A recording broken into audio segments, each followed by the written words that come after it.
This is the Tascam DR100mk3 overviews and impressions from my last 4 years of using this recording device. Who's this device for? This device is for recording engineers, studio technicians, people out in the field who are doing video in a run and gun style or ENG type topology. You'll notice here that the controls are very logically laid out and mostly occupy the lower half, an LCD display, the upper half, speaker, and a pair of unidirectional microphones and omnidirectional microphones, all in an aluminum housing. At the top of the unit view here, you'll see the unidirectional microphones once again, which are shock mounted to prevent howling and feedback.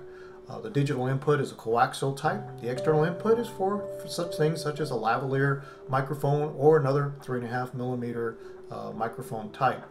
You can try a line input, but the impedance is fairly high, probably not really recommended. Again, you'll notice that the cages here are on the outside of the unidirectional microphones to give them even further protection against shock. Pretty well laid out overall. As we move over to the side of the unit here, power switch, USB input, that's USB bus power, that is not an interface by the way. Line output to your audio devices, headphone jack. Please stay with about a 32 ohm headphone. If you go any higher than that, you're going to find that the DR100 struggles to drive those headphones.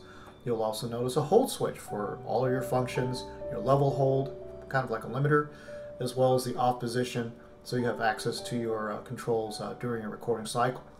Also notice there that you're able to enable as well as disable your speaker monitor.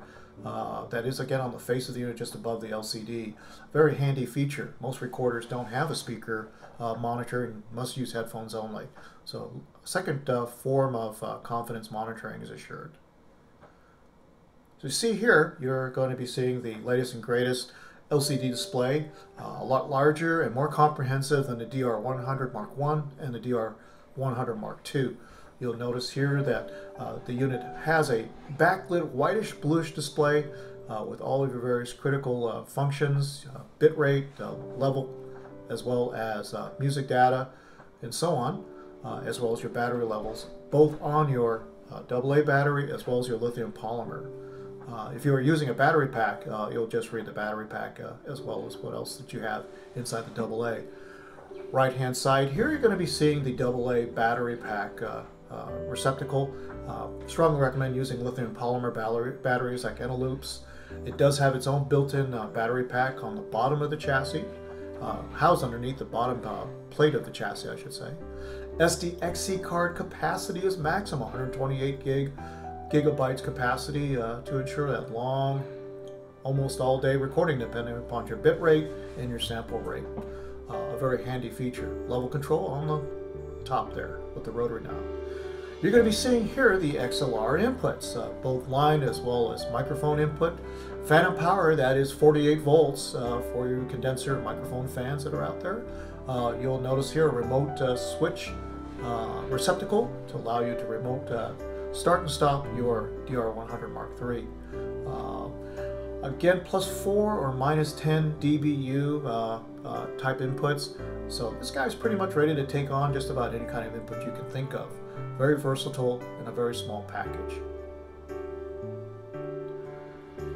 Last thoughts. I have not had a better recorder that allows me to use in a studio as well as out in the field in a meeting environment than this Tascam DR100mk3. Now selling for $299, was $399. This makes a terrific value.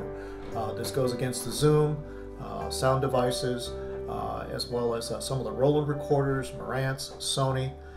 I think this really is one of the best recorders I've ever had. I strongly recommend if you're a creator, look closely at this one.